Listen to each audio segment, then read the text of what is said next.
나는 그날 처음으로 어둠이 소리를 가질 수 있다는 사실을 깨달았다. 마주보는 창문 너머로 퍼져나오는 기묘한 정적이 마치 오래된 벽지 사이에서 숨죽이고 웅크린 누군가의 호흡처럼 느껴졌다. 흔한 감기 기운도 없었는데 등줄기가 식어가는 걸 보니 이 공간이 내게 보내는 첫 인사치고는 지나치게 차갑고 낯설었다. 강릉의 오래된 고택, 사진작가인 내가 이곳을 찾게 된 이유는 단순했다. 기록되지 않은 한국의 오래된 집들을 남기기 위한 개인 프로젝트. 하지만 이 집만큼은 설명할 수 없는 끌림이 있었다. 한 장의 사진으로 끝내기엔 뭔가 숨겨져 있을 것 같았다. 집을 예약했던 중개인은 통화를 하던 중 갑자기 목소리를 낮추며 이상한 질문을 던졌다. 혹시 밤늦게 작업하실 생각이신가요? 나는 아무렇지도 않게 그렇다고 답했다. 그랬더니 그는 짧게 침묵한 뒤 그렇군요. 그래도 조심해서 둘러보세요. 이 집은 하고 말을 흐리다가 이어지는 설명을 급히 덮어버리듯 약속된 입실 안내만 남기고 통화를 마쳤다. 그 묘한 끊김이 계속 귀에 남았지만 나는 이상한 지역 소문이나 미신 정도로 넘겨버렸다. 고택의 정문은 깔끔하게 관리된 듯 보였지만 내부로 들어선 순간 공기는 완전히 달라졌다. 마당의 공기가 무거웠고 어딘가 눅진한 흙냄새가 스며 있었다. 그 냄새는 설명하기 어려웠다. 단순한 습기나 곰팡이가 아니라 마치 오래전부터 이곳에서 누군가가 계속 젖은 신발을 말리고 있었던 듯한 그 이상한 사람 냄새였다. 너무 익숙하고 너무 가까워서 오히려 등골을 타고 흐르는 서늘함이 훨씬 뚜렷해졌다. 나는 장비를 정리해서 사랑채 중심으로 삼각대를 설치했다. 천장에는 낡은 석가래가 얽혀 있었고 햇빛이 비스듬히 들어오며 오래된 먼지를 금빛으로 띄웠다.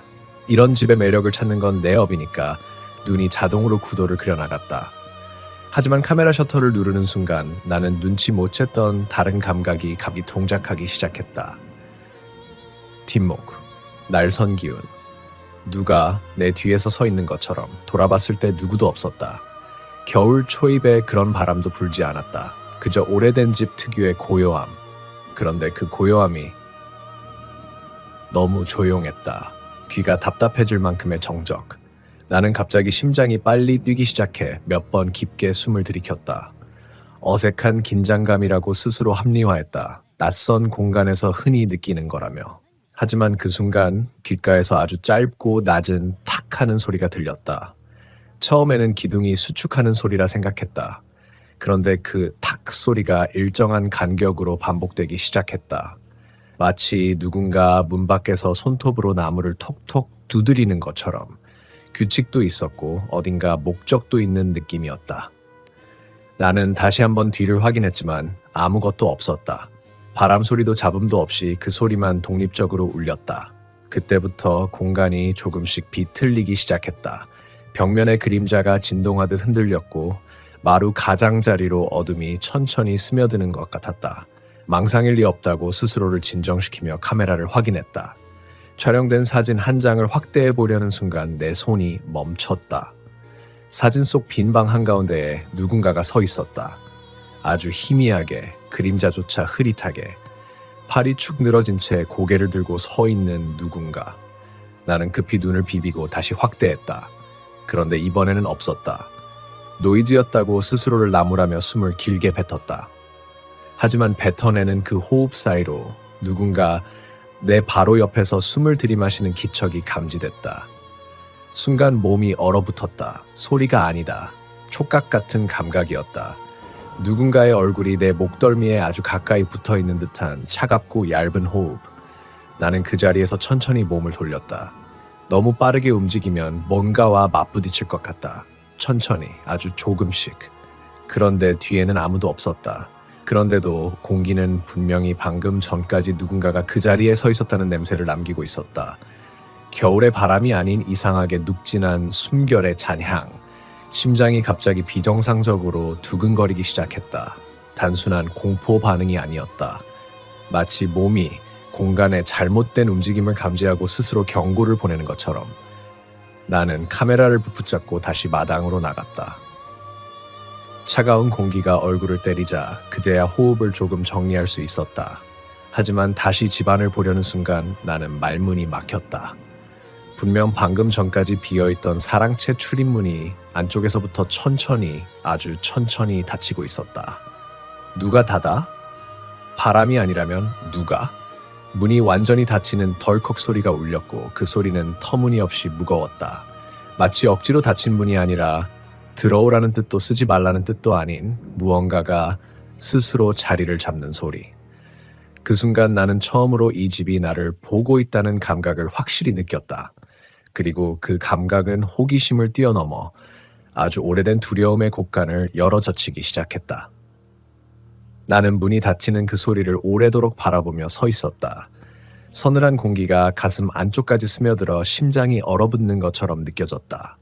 방금 눈앞에서 벌어졌던 그 단순한 동작 하나가 이 집 전체를 완전히 다른 존재로 바꿔놓고 있었다.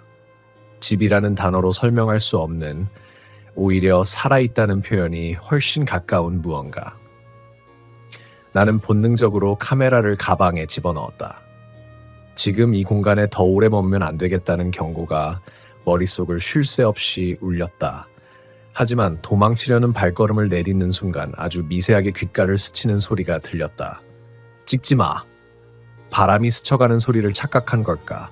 나는 멈춰 서서 주변을 살폈다. 그런데 그 속삭임은 다시 들렸다. 이번에는 더 가깝고 더 확실하게. 찍지 말라고. 숨이 턱 막혔다. 모간이 마른 종이처럼 바스러질 것 같았다. 나는 눈을 질끈 감았다가 다시 떴다. 주위를 두리번거리며 소리가 난 곳을 찾았지만 사랑채 안쪽은 완전히 고요했다. 사람도 종소리도 생활 소음도 없다. 그런데 그 정적 안에 내 기만을 향해 들어오는 아주 얇고 날선 속삭임이 분명 존재했다. 찍지 마. 다시 찍으면 안 돼. 이상이었다. 무언가가 내 행동을 알고 있다. 지켜보고 있다. 그리고 경고하고 있다. 나는 천천히 뒤로 물러나며 마당 한가운데 서 있었다. 마당의 공기 또한 불안하게 흔들리고 있었다. 하늘이 맑은데도 바람 한 점 없는데도 나무 그림자는 조용히 떨리고 있었다. 마치 땅속 어딘가에서 거대한 것이 꿈틀거리며 위로 밀려오고 있는 듯한 불길한 떨림. 몇 초만 더 멍하니 서 있었다면 그대로 마당에 주저앉았을지도 모른다. 하지만 이 집을 촬영해야 한다는 책임감과 도망치는 순간 패닉으로 이어질 것 같은 공포가 뒤섞여 있었다. 그래서 나는 일단 안채로 들어가 보기로 했다. 사랑채에서 무언가를 직접 마주하는 것보다 더 넓고 환한 쪽으로 이동하는 게 조금이라도 나을 것 같다는 판단이었다. 안채로 향하는 회랑은 오래된 나무 기둥으로 지지되어 있었고 그 사이로 부서진 햇빛이 비스듬히 들어오고 있었다. 바람은 없는데 기둥 하나가 아주 살짝 흔들리고 있었다. 흔들리는 것처럼 보일 뿐이라고 스스로를 다독이면서도 나는 손등에 소름이 돋는 걸 막을 수 없었다. 안채로 들어서자 고택 특유의 냄새가 더욱 진하게 느껴졌다. 오래된 종이, 습한 흙, 그리고 설명할 수 없는 다른 냄새. 사람 방에서 나는 것 같으면서도 사람에게서 나기엔 너무 오래 묵은 냄새. 그 냄새는 마치 오랫동안 말을 하지 않은 입에서 흘러나오는 침묵의 냄새 같았다. 살아있는 것도 죽은 것도 아닌 그 중간 어딘가의 냄새. 나는 곧장 방문 하나를 열었다. 안에는 낡은 서랍장과 오래된 요가 있었다. 창문은 반쯤 열려 있었고 바깥의 부드러운 빛이 방 안을 희미하게 밝히고 있었다. 나는 삼각대를 설치하고 카메라를 들어 구도를 잡았다. 그리고 셔터를 눌렀다. 찰칵! 그 순간 내 오른쪽 귀 뒤에서 누군가가 숨을 들이마시는 소리가 들렸다. 나는 반사적으로 몸을 돌렸다. 아무도 없었다. 그런데도 그 방, 그 자리, 내 바로 목덜미 뒤쪽에 누군가의 존재가 너무 생생하고 너무 가까운 온도로 남아있었다. 나는 곧바로 사진을 확인했다. 방 한가운데에 사람 형체 같은 게 있었다. 이번에는 확실히 있었다. 고개를 숙이고 서 있는 듯한 그림자. 단순한 노이즈라고 하기엔 너무 인체의 형태였다. 내가 확대하자 그림자가 조금씩 번져갔다. 그 형태는 얼굴 같았고 팔과 어깨 같은 윤곽이 흐릿하게 드러나 있었다. 나는 사진을 지우려다 손을 멈췄다. 지우면 더 가까이 올 것 같았다. 직감처럼 느껴졌다. 그때 서랍장 안에서 딱 하고 무언가 부러지는 소리가 들렸다. 나는 그대로 얼어붙었다. 방금까지 스산하게 고요하던 공간이 갑자기 움직이기 시작한 것이다. 서랍장이 아주 천천히, 손도 대지 않았는데 스스로 열린다. 첫 번째 칸. 천천히, 조용하게. 마치 누군가 안에서 봐라 하고 밀어내는 것처럼. 나는 숨을 삼켰다. 몸이 앞으로 끌려가는 것처럼 느껴졌다. 안에 무엇이 있는지 알 수 없었지만 시선이 떨어지지 않았다. 서랍 안에는 오래된 종이 사진 한 장이 있었다. 흑백에 가까운 빛 바랜 인화지. 그 사진 속엔 가족으로 보이는 네 사람이 서 있었다. 하지만 문제는 그들의 얼굴이었다. 얼굴이 없었다. 완전히 지워져 있었다. 눈, 코, 입이 있던 자리가 하얀 종이처럼 비어 있었다. 나는 온몸이 굳어버렸다. 그 순간 방문이 내 뒤에서 갑자기 쾅 하고 닫혔다. 방이 어두워졌다. 공기가 눅진하게 달라붙었다. 그리고 아주 천천히 내 뒤쪽에서 누군가 걸어오는 발소리가 들렸다. 처음엔 거의 들리지 않을 만큼 미세했다. 그러다 점점 더 가까워졌다. 마루 위에서 나무가 눌리는 소리. 천천히, 더 천천히, 아주 조용하게. 나는 숨을 크게 들이마시지도 내쉬지도 못했다. 뇌가 외쳤다. 보지 마라. 돌아보지 마라. 절대로. 하지만 발소리는 바로 내 등 뒤까지 다가왔다. 그리고 내 어깨 뒤에서 누군가 또렷하게 말했다. 왜? 찍었어? 그 목소리는 너무 가깝고 너무 또렷했다. 어깨 바로 뒤에서 거의 내 귓불을 스치며 들어왔다. 나는 심장이 멎는 것 같은 고통을 느끼며 반사적으로 숨을 멈췄다. 어떤 냄새까지 뚜렷하게 느껴졌다. 오랜 시간 동안 물에 젖어 있다가 막 꺼낸 천처럼 눅진하고 차갑고 사람의 체온이라고 하기엔 너무 오래된 그런 냄새. 나는 고개를 돌리려는 충동을 억지로 누르며 정신을 붙잡았다. 돌아보는 순간 단순한 공포가 아니라 맞닥뜨리는 것이 기다리고 있다는 직감이 너무 강했다. 마루 위의 발소리는 멈췄지만 기척은 내 바로 뒤에서 그대로 이어졌다. 한쪽 어깨에 서늘한 무게가 가볍게 눌렸다. 누군가 손을 얹은 것처럼. 숨이 미세하게 떨릴 때마다 그 손 같은 무게가 조금씩 더 확실해졌다. 만약 지금 이 자리에서 소리를 내거나 몸을 움직이면 그 무게가 움켜쥐는 것으로 변할 것 같았다. 찍지 말랬잖아. 목소리는 흔들리지 않았다. 원망도 분노도 없었다. 단지 당연한 사실을 말하는 듯한 어투였다. 나는 천천히, 아주 천천히 깊게 숨을 들이마셨다. 그리고 최대한 자연스러운 속도로 오른손을 가방 쪽으로 내렸다. 카메라 전원을 끄려는 마음 따위는 없었다. 나는 단지 이 무게가 내 어깨를 붙잡기 전에 방에서 나갈 틈을 만들고 싶었다. 하지만 움직이자마자 그 무게가 살짝 더 깊어졌다. 그리고 그 존재는 다시 속삭였다. 왜 여기까지 들어왔어? 질문이었다. 정확히 나에게 묻고 있었다. 나는 입을 열었다. 목이 잠겨서 처음 두 글자가 나오지 않았다. 세 번째 시도에서야 겨우 목소리가 나왔다. 사진 찍으러 왔어요.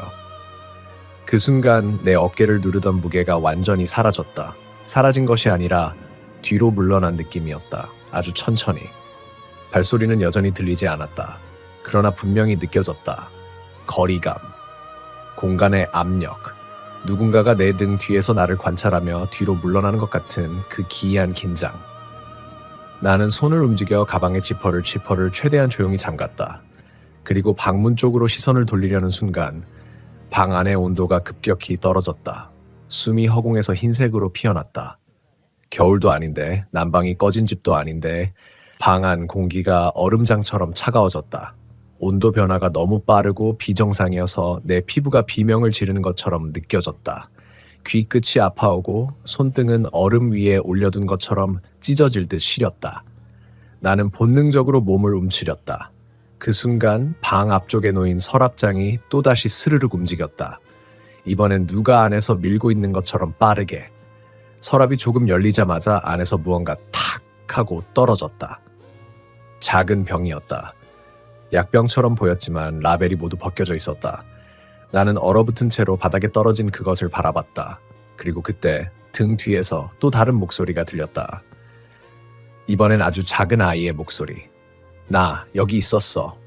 나는 그 순간 완전히 몸이 굳어버렸다. 전혀 다른 음색이었다. 처음 속삭이던 존재와는 다르다. 말하는 속도도 호흡도 기운도 전혀. 그 음성은 가볍고 떨리고 너무 가까웠다. 내 바로 허리 뒤 손을 뻗으면 닿을 정도의 거리에서 들렸다. 추웠어. 아이의 목소리는 울먹이는 것처럼 들렸다. 그 말이 끝나자마자 방 안의 공기가 더 차가워졌다. 나는 뒤돌아보지 않으려고 이를 악물었다. 그런데도 내 등 뒤에서 아주 천천히 쓱 하는 움직임이 느껴졌다. 작은 손이 내 뒤에 있다. 바닥을 짚으며 움직이는 것 같은 얇고 차가운 기척. 그리고 그 손이 내 옆구리 바로 옆에서 멈췄다. 가까운 곳에서 아이 같은 존재가 아주 작은 소리로 말했다. 가져가면 안 돼. 나는 그때 처음으로 깨달았다. 그 병. 바닥에 떨어진 그 병을 말하고 있다. 가져가면 안 된다. 그렇다면 누군가 그걸 가져갔던 적이 있다는 뜻일까? 혹은 내가 가져갈 것이라고 생각해서 경고하는 걸까? 순간 방 한가운데의 공기가 뒤틀리기 시작했다. 더 차가워지고 더 눅진하고 더 무거워졌다. 내 폐가 스스로 접히는 것처럼 숨이 막혔다. 그리고 앞쪽 서랍장 위의 그림자가 천천히 길어지기 시작했다. 빛이 변한 것도 아니었다. 그림자를 만드는 무언가가 조용히 일어서고 있는 것처럼 천천히, 아주 천천히. 그 그림자가 방 한가운데에서 일어나자 등 뒤에 아이 목소리가 떨리기 시작했다. 오지마, 제발. 그 말을 들은 순간 나는 본능적으로 방문으로 뛰었다. 심장이 가슴살을 뚫고 튀어나올 것처럼 뛰었다. 문고리를 잡는 손이 떨리고 제대로 힘이 들어가지 않았다. 뒤에서 무언가가 바닥을 긁는 소리가 들렸다. 낡은 마룻바닥이 쇠붙이로 긁히는 듯한 소리. 빠르게 다가오는 기척. 나는 문고리를 힘껏 밀었다. 방문이 열린 순간 차갑던 방의 공기가 한꺼번에 뒤로 빨려 들어가며 문틈을 울렸다. 그리고 나는 마당을 향해 뛰었다. 뒤에서 들리는 소리, 속삭임, 걸음, 바람 같은 움직임이 동시에 휘몰아쳤다. 그런데 내가 방에서 벗어난 순간 모든 소리가 멈췄다. 완전히. 마당에 도착하자 숨이 텅 비는 느낌이었다. 심장은 여전히 미친 듯이 뛰고 있었지만 주위는 고요했다. 바람도 새소리도 나뭇잎 흔들리는 소리도 없었다. 나는 뒤를 돌아보지 못한 채 서 있었다. 그런데 그때 사랑채의 작은 창문 하나가 스스로 열렸다. 그리고 그 틈에서 사진 한 장이 마당으로 떨어졌다. 바람 한 점 없는데 스스로 미끄러지듯 떨어진 사진. 나는 미동도 하지 못한 채 그 사진이 바닥에 내려앉는 순간을 지켜봤다. 그리고 사진에 내가 서 있었다. 그 집의 마당 한가운데. 지금 이 자리, 지금 이 자세. 그리고 내 뒤에는 얼굴 없는 아이가 나를 붙잡고 있었다. 사진 속의 그 장면은 너무 고요했고 그 고요함이 오히려 공포를 더 선명하게 만들었다. 나는 사진을 들지도 가까이 다가가지도 못한 채 그 자리에서 굳어버렸다. 사진 안에 나는 지금처럼 숨이 멎은 듯 멈춰 있었고 내 바로 뒤에 서 있는 작은 아이의 형체는 그림자도 아니고 실루엣도 아니었다. 정확히 존재였다. 사진에서조차 사라지지 않는 실체. 아이의 양손은 내 양팔을 붙잡고 있었고 얼굴은 텅 비어 있었다. 그 빈 얼굴은 하얗게 지워진 게 아니라 처음부터 없었던 것처럼 매끈하게 비워져 있었다. 그런데 이상하게도 나는 그 텅 빈 얼굴이 지금 이 순간에도 나를 보고 있다는 확신이 들었다. 눈이 없는데 바라본다. 입이 없는데 말한다. 얼굴이 없는데 감정이 있다. 몸이 떨려왔지만 그건 단순한 공포 때문이 아니었다. 조금 전 방 안에서 들었던 그 목소리들, 그 속삭임이 머릿속에 다시 살아 움직였기 때문이었다. 여기 있었어, 추웠어, 가져가면 안 돼. 그 아이, 그 그림자, 그 목소리. 모든 조각이 마치 하나의 존재처럼 얽혀 있었다. 마치 이 집 전체가 그 아이의 이야기를 계속 말하고 있는 것처럼 느껴졌다. 나는 사진에서 시선을 떼지 못한 채 천천히 뒤로 물러났다. 땅에서 약한 먼지 냄새가 올라왔다. 오랫동안 사람이 드나들지 않았던 대지에서 나는 특유의 건조하면서도 적막한 냄새. 그런데 그 순간 사진이 바람도 없이 스르륵 움직였다. 나는 숨을 삼켰다. 사진이 혼자서 뒤집혔다. 그리고 뒤쪽에는 글자가 적혀 있었다. 여기서 나간 적 없어. 그 문장은 단순한 글자가 아니었다.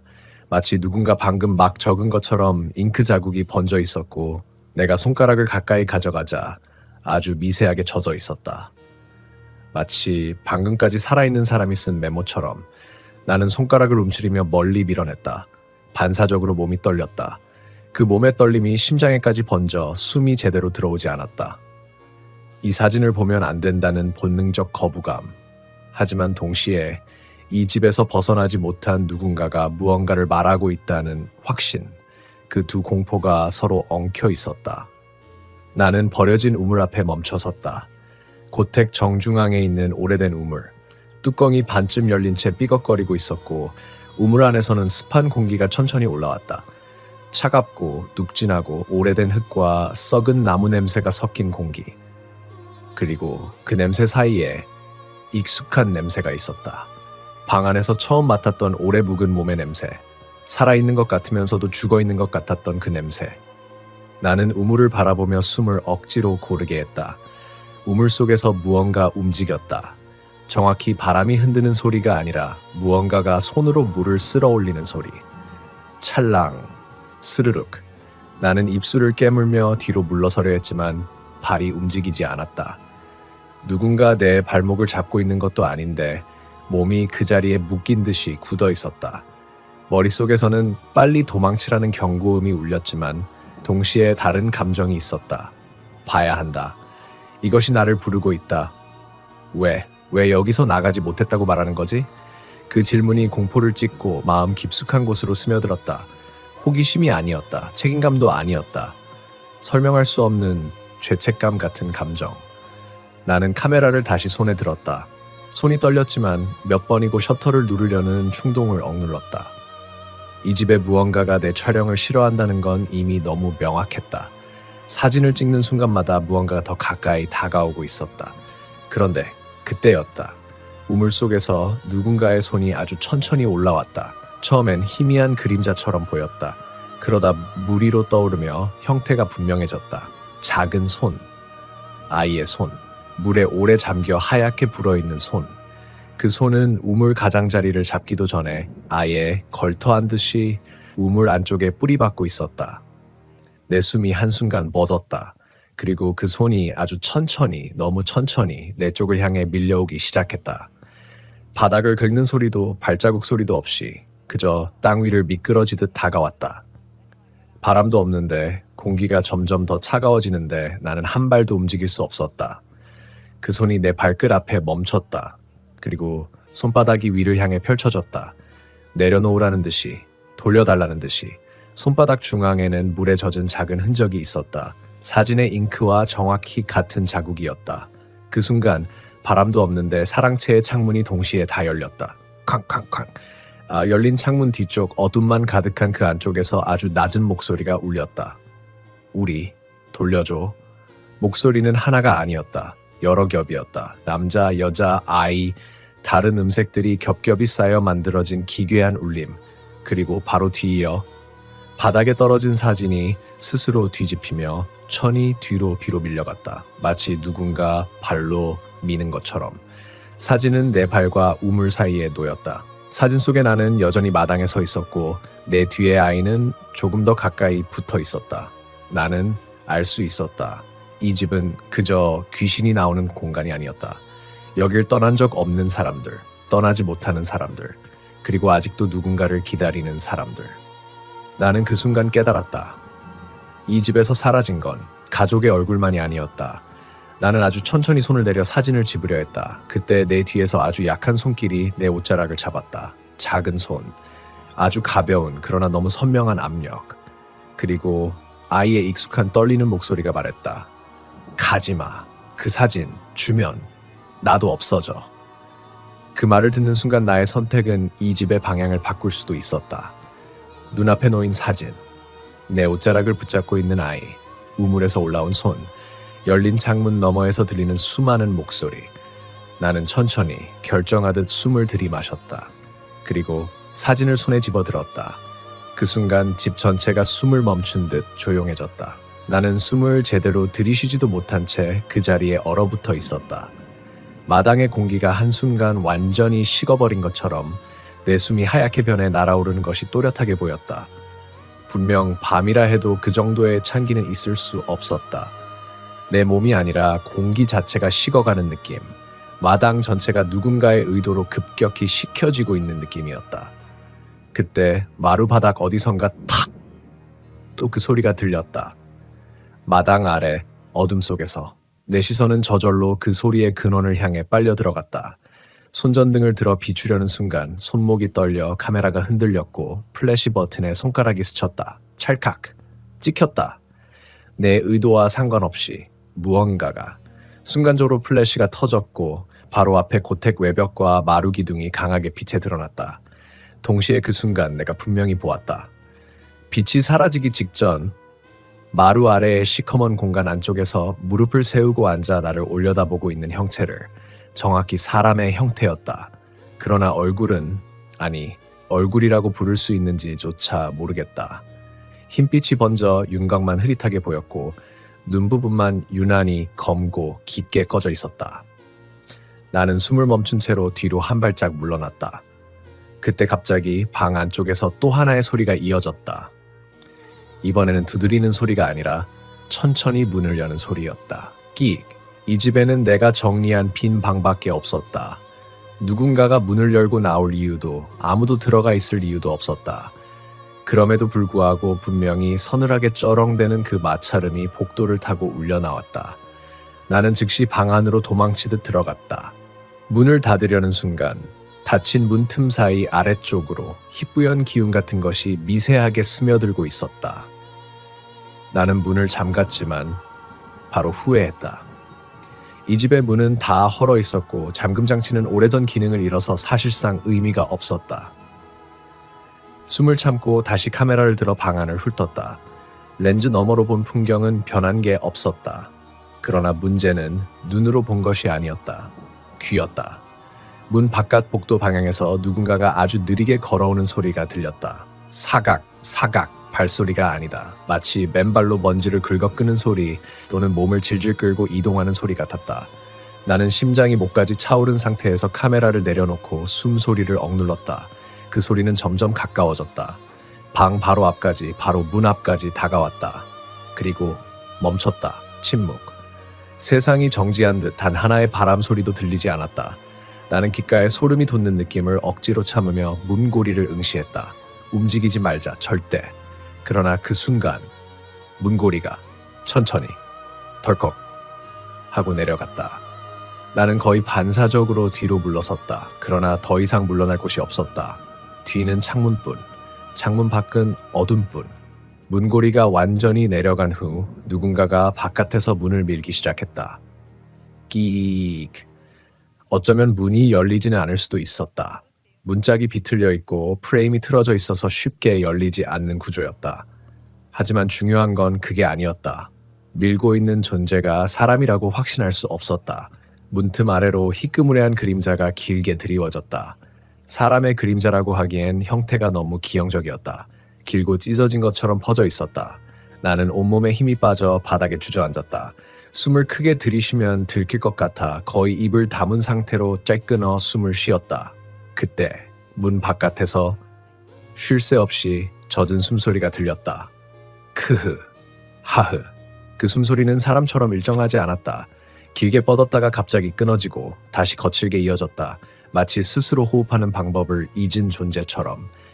문은 더 이상 열리지 않았다. 그러나 문 너머에 그것은 움직이지 않은 채 문턱 바로 앞에서 서 있는 듯했다. 나는 그대로 몇 분이 흘러가는 동안 완전히 굳어 있었다. 얼마나 시간이 지났을까?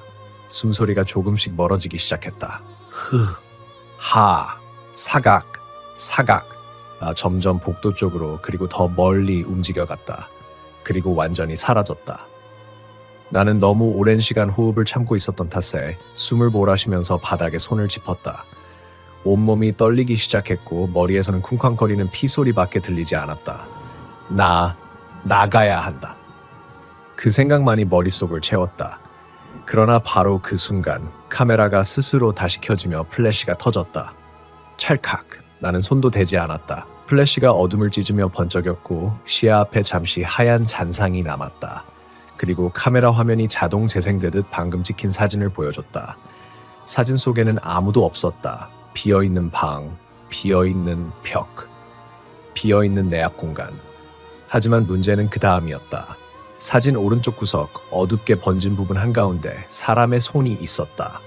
정확히 말하면 벽에서 비정상적으로 긴 손가락 4개가 튀어나와 있었고 손톱은 마치 땅을 끄는 것처럼 길게 자라 있었다.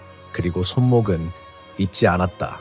나는 숨이 멎을 것처럼 몸을 뒤로 젖혔다. 그때 또 한 번 문고리가 천천히 흔들리기 시작했다. 덜커덕. 이번엔 누르지만 않고 마치 나를 부르고 있는 듯 미세하게 흔드는 느낌이었다. 나는 카메라를 들고 자리에서 벌떡 일어나 창문 쪽으로 다가갔다. 지금 이 방에서 나갈 수 있는 유일한 길은 창문 위로 뛰어내리는 방법뿐이었다. 밖은 어둡고 아래는 풀숲이고 어디로 떨어질지 알 수 없었다. 하지만 문 너머에 그것과 마주하는 것보다는 나았다. 나는 창문을 조심스럽게 열었다. 오래된 나무틀이 끼익하고 울렸다. 문고리 흔들림이 그 순간 멈췄다. 나는 숨도 멈추고 창문을 활짝 열어 몸을 밖으로 내밀려는 순간 방 뒤쪽에서 내가 있던 자리에서 누군가가 내 이름을 아주 낮고 부드럽게 불렀다. 여기 있네. 나는 그대로 굳었다. 그 목소리는 내가 아는 사람이 아니었다. 그리고 더 무서운 건 그 목소리가 방 안이 아니라 바로 옆에서 들렸다는 것이다. 나는 반사적으로 몸을 밖으로 던졌다. 어둠 속 풀숲으로 굴러떨어지며 숨이 턱 막히는 충격이 왔다. 하지만 뒤돌아볼 수 없었다. 뒤를 보면 끝이라는 확신이 들었다. 나는 일어나자마자 손전등을 비추며 고택 밖으로 그저 도망칠 수 있는 방향으로 달렸다. 호흡은 무너졌고 온몸은 얼어붙은 듯 떨렸고 뒤에서는 분명히 무언가가 나를 쫓아오는 기척이 따라오고 있었다. 풀숲이 흔들리고 가지가 꺾이는 소리, 땅을 긁으며 끌고 오는 소리, 그리고 그 낮고 젖은 숨소리. 하하. 나는 그 무엇도 돌아보지 않은 채 오직 살아남기 위해 달렸다. 그리고 그 순간 뒤에서 들렸다. 돌아봐. 바람도 나뭇잎도 아닌 명백한 목소리였다. 나는 돌아보지 않았다. 돌아보면 그걸 보게 되니까. 나는 숨을 제대로 들이쉬지도 못한 채 그 자리에 얼어붙어 있었다. 마당의 공기가 한순간 완전히 식어버린 것처럼 내 숨이 하얗게 변해 날아오르는 것이 또렷하게 보였다. 분명 밤이라 해도 그 정도의 찬기는 있을 수 없었다. 내 몸이 아니라 공기 자체가 식어가는 느낌. 마당 전체가 누군가의 의도로 급격히 식혀지고 있는 느낌이었다. 그때 마루바닥 어디선가 탁 또 그 소리가 들렸다. 마당 아래 어둠 속에서 내 시선은 저절로 그 소리의 근원을 향해 빨려 들어갔다. 손전등을 들어 비추려는 순간 손목이 떨려 카메라가 흔들렸고 플래시 버튼에 손가락이 스쳤다. 찰칵 찍혔다. 내 의도와 상관없이 무언가가. 순간적으로 플래시가 터졌고 바로 앞에 고택 외벽과 마루 기둥이 강하게 빛에 드러났다. 동시에 그 순간 내가 분명히 보았다. 빛이 사라지기 직전 마루 아래의 시커먼 공간 안쪽에서 무릎을 세우고 앉아 나를 올려다보고 있는 형체를. 정확히 사람의 형태였다. 그러나 얼굴은 아니, 얼굴이라고 부를 수 있는지조차 모르겠다. 흰빛이 번져 윤곽만 흐릿하게 보였고 눈 부분만 유난히 검고 깊게 꺼져 있었다. 나는 숨을 멈춘 채로 뒤로 한 발짝 물러났다. 그때 갑자기 방 안쪽에서 또 하나의 소리가 이어졌다. 이번에는 두드리는 소리가 아니라 천천히 문을 여는 소리였다. 끽! 이 집에는 내가 정리한 빈 방밖에 없었다. 누군가가 문을 열고 나올 이유도 아무도 들어가 있을 이유도 없었다. 그럼에도 불구하고 분명히 서늘하게 쩌렁대는 그 마찰음이 복도를 타고 울려 나왔다. 나는 즉시 방 안으로 도망치듯 들어갔다. 문을 닫으려는 순간 닫힌 문틈 사이 아래쪽으로 희뿌연 기운 같은 것이 미세하게 스며들고 있었다. 나는 문을 잠갔지만 바로 후회했다. 이 집의 문은 다 헐어 있었고 잠금 장치는 오래전 기능을 잃어서 사실상 의미가 없었다. 숨을 참고 다시 카메라를 들어 방 안을 훑었다. 렌즈 너머로 본 풍경은 변한 게 없었다. 그러나 문제는 눈으로 본 것이 아니었다. 귀였다. 문 바깥 복도 방향에서 누군가가 아주 느리게 걸어오는 소리가 들렸다. 사각, 발소리가 아니다. 마치 맨발로 먼지를 긁어끄는 소리 또는 몸을 질질 끌고 이동하는 소리 같았다. 나는 심장이 목까지 차오른 상태에서 카메라를 내려놓고 숨소리를 억눌렀다. 그 소리는 점점 가까워졌다. 방 바로 앞까지, 바로 문 앞까지 다가왔다. 그리고 멈췄다. 침묵. 세상이 정지한 듯 단 하나의 바람 소리도 들리지 않았다. 나는 귓가에 소름이 돋는 느낌을 억지로 참으며 문고리를 응시했다. 움직이지 말자. 절대. 그러나 그 순간 문고리가 천천히 덜컥 하고 내려갔다. 나는 거의 반사적으로 뒤로 물러섰다. 그러나 더 이상 물러날 곳이 없었다. 뒤는 창문뿐. 창문 밖은 어둠뿐. 문고리가 완전히 내려간 후 누군가가 바깥에서 문을 밀기 시작했다. 끼익. 어쩌면 문이 열리지는 않을 수도 있었다. 문짝이 비틀려 있고 프레임이 틀어져 있어서 쉽게 열리지 않는 구조였다. 하지만 중요한 건 그게 아니었다. 밀고 있는 존재가 사람이라고 확신할 수 없었다. 문틈 아래로 희끄무레한 그림자가 길게 드리워졌다. 사람의 그림자라고 하기엔 형태가 너무 기형적이었다. 길고 찢어진 것처럼 퍼져 있었다. 나는 온몸에 힘이 빠져 바닥에 주저앉았다. 숨을 크게 들이쉬면 들킬 것 같아 거의 입을 다문 상태로 짧게 끊어 숨을 쉬었다. 그때 문 바깥에서 쉴 새 없이 젖은 숨소리가 들렸다. 그 숨소리는 사람처럼 일정하지 않았다. 길게 뻗었다가 갑자기 끊어지고 다시 거칠게 이어졌다. 마치 스스로 호흡하는 방법을 잊은 존재처럼. 문은 더 이상 열리지 않았다. 그러나 문 너머의 그것은 움직이지 않은 채 문턱 바로 앞에서 서 있는 듯했다. 나는 그대로 몇 분이 흘러가는 동안 완전히 굳어 있었다. 얼마나 시간이 지났을까? 숨소리가 조금씩 멀어지기 시작했다. 하, 흐, 하, 사각, 사각. 점점 복도 쪽으로 그리고 더 멀리 움직여갔다. 그리고 완전히 사라졌다. 나는 너무 오랜 시간 호흡을 참고 있었던 탓에 숨을 몰아쉬면서 바닥에 손을 짚었다. 온몸이 떨리기 시작했고 머리에서는 쿵쾅거리는 피 소리밖에 들리지 않았다. 나가야 한다. 그 생각만이 머릿속을 채웠다. 그러나 바로 그 순간 카메라가 스스로 다시 켜지며 플래시가 터졌다. 찰칵. 나는 손도 대지 않았다. 플래시가 어둠을 찢으며 번쩍였고 시야 앞에 잠시 하얀 잔상이 남았다. 그리고 카메라 화면이 자동 재생되듯 방금 찍힌 사진을 보여줬다. 사진 속에는 아무도 없었다. 비어있는 방, 비어있는 벽, 비어있는 내 앞 공간. 하지만 문제는 그 다음이었다. 사진 오른쪽 구석 어둡게 번진 부분 한가운데 사람의 손이 있었다. 정확히 말하면 벽에서 비정상적으로 긴 손가락 4개가 튀어나와 있었고 손톱은 마치 땅을 끄는 것처럼 길게 자라 있었다. 그리고 손목은 있지 않았다. 나는 숨이 멎을 것처럼 몸을 뒤로 젖혔다. 그때 또 한 번 문고리가 천천히 흔들리기 시작했다. 덜커덕.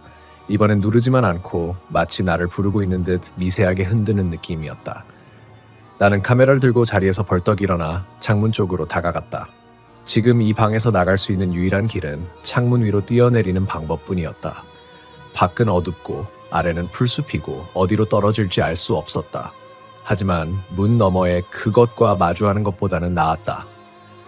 나는 창문을 조심스럽게 열었다. 오래된 나무틀이 끼익하고 울렸다. 문고리 흔들림이 그 순간 멈췄다. 나는 숨도 멈추고 창문을 활짝 열어 몸을 밖으로 내밀려는 순간 방 뒤쪽에서 내가 있던 자리에서 누군가가 내 이름을 아주 낮고 부드럽게 불렀다. 여기 있네. 나는 그대로 굳었다. 그 목소리는 내가 아는 사람이 아니었다. 그리고 더 무서운 건 그 목소리가 방 안이 아니라 바로 내 귀, 바로 옆에서 들렸다는 것이다. 나는 반사적으로 몸을 밖으로 던졌다. 어둠 속 풀숲으로 굴러떨어지며 숨이 턱 막히는 충격이 왔다.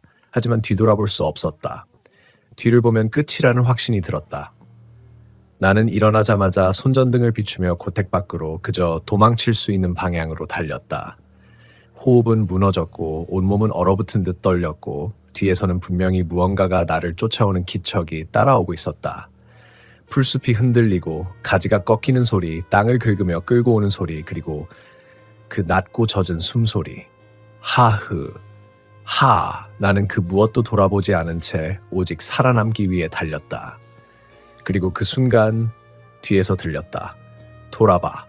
바람도 나뭇잎도 아닌 명백한 목소리였다. 나는 돌아보지 않았다. 돌아보면 그걸 보게 되니까. 문이 열리는 소리가 들리기 직전 내 마치 도착해 그 말이 끝나자마자 살짝 그걸 젖은. 그리고 나는 그 감각을 견디지 못한 채 눈앞이 눈을 뜬 순간 나는 머리맡에는 아주 낮은 등불 하나가 켜져 있었고 벽은 흙과 나무가 섞인 오래된 방식의 벽체. 한눈에 봐도 오래된 민가였다. 나는 일어나려다 허리가 찌릿하게 아파서 잠시 움찔했다. 몸 여러 곳이 긁히고 멍들어 있었지만 살아 있었다. 그 사실 하나만으로 잠시 현실감이 밀려왔다. 바로 그때 문 밖에서 아주 천천히 발소리가 들렸다. 쿵쿵. 규칙적이고 무겁게 울리는 그 소리는 내가 산에서 달아날 때 들었던 발걸음과는 전혀 다르다. 오히려 사람다운 느낌이었다. 문이 천천히 열렸다. 그리고 안으로 들어온 사람은 등불 아래서 얼굴이 드러났다. 할아버지였다. 70대쯤 되어 보이는 눈매가 깊게 꺼지고 주름이 많지만 표정에는 연민과 걱정이 묻어 있었다. 정신이 드셨구먼. 나는 숨을 고르며 말했다. 죄송합니다. 실례를 했어요. 산에서 무언가가. 말을 제대로 잊지도 못했는데 그는 손을 가볍게 들어 내 말을 조용히 끊었다. 알아. 다 듣고 있었지. 듣고 있었다고? 언제부터? 어떻게? 나는 혼란스러웠지만 아무 말도 할 수 없었다. 할아버지는 내가 누워있는 자리 옆에 조용히 걸터 앉았다. 자네가 여기 도착했을 때 혼자가 아니었어. 그 말이 너무 정확하고 단호해서 내 심장이 똑하고 걸리는 느낌이 들었다. 나는 조심스레 물었다. 그게 뭔지 아세요? 할아버지는 한동안 대답하지 않았다. 그리고는 내 상처난 팔을 잠시 바라보다가 입술을 조금 떨며 아주 낮은 목소리로 말문을 열었다. 그 집에 들어갔지? 나는 숨을 삼켰다. 그의 말투는 정확했다. 마치 내가 어디를 지나왔는지 다 알고 있는 사람처럼. 그 고택, 예전에 마을 뒷산 아래에 자리 잡았던 집 말이요. 사진 찍으러 간 사람들, 산책하러 간 사람들 다들 한 번씩은 거기를 찾았었지. 그는 등을 살짝 펴고 불편한 듯 몸을 움직였다. 근데 그 집은 지금 사람이 사는 곳이 아니오. 나는 그 말의 함정이 무엇인지 직감적으로 느꼈다. 사람이 살지 않는 것은 이상한 말이 아니다. 문제는 그의 표정이었다. 그는 마치 사람이 아니라 무엇이 산다는 말을 돌려 말하는 것처럼 보였다. 할아버지는 눈을 감고 깊은 숨을 내쉬었다. 몇 년 전 그 집에서 아이 하나가 사라졌어. 방 안이 갑자기 더 조용해졌다. 나는 숨을 참고 그의 다음 말을 기다렸다. 찾아도 찾을 수가 없었지. 집안 구석구석, 산속, 우물 다 찾아봤지만 흔적이 하나도 없었어. 사라졌다. 흔적 없이. 그리고 나는 떠올렸다. 내 뒤에서 울먹이던 아이의 목소리. 나 여기 있었어. 추웠어. 할아버지는 천천히 시선을 내리더니 이어 말했다. 아이의 어머니도 며칠 뒤 같은 집에서 자취를 남기지 않고 사라졌지. 찬 기운이 등을 타고 천천히 내려갔다. 나는 작게 말했다. 그럼 그 집에 있는 건? 할아버지는 내 말을 다시 한번 끊었다. 한 명이 아니오. 심장이 멎는 것처럼 내려앉았다. 등 뒤에서 나를 붙잡았던 차가운 손과 서랍장에서 들린 목소리, 그리고 산에서 나를 따라오던 긴 팔의 존재. 모두 다른 존재였다는 건가? 나는 떨리는 목소리로 물었다. 그럼 제가 본 건 대체? 보여준 것만 본 거요. 그는 단호하게 말했다. 순간 방 내부의 공기가 다시 차가워지는 느낌이 들었다. 몸의 털이 전부 곤두서는 감각. 알아차리기까지 단 0.5초도 걸리지 않았다. 그 존재가 여기까지 따라온 것이다. 나는 할아버지를 바라보며 숨을 들이켰다. 지금 이 집 안에도 있나요? 할아버지는 몇 초 동안 아무 말도 하지 않았다.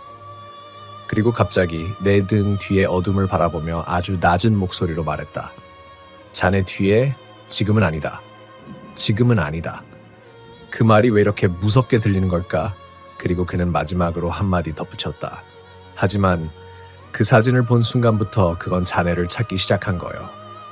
나는 심장이 얼어붙는 느낌을 받으며 그를 바라봤다. 사진, 마당에서 떨어진 그 사진, 내 뒤에 얼굴 없는 아이가 서 있던 그 사진, 그게 시작이었다는 말인가? 그리고 그 순간 외지의 밤 공기가 스멀스멀 창문을 흔들더니 바로 내 등 맞은편 구석에서 탁 무언가가 떨어지는 소리가 울렸다.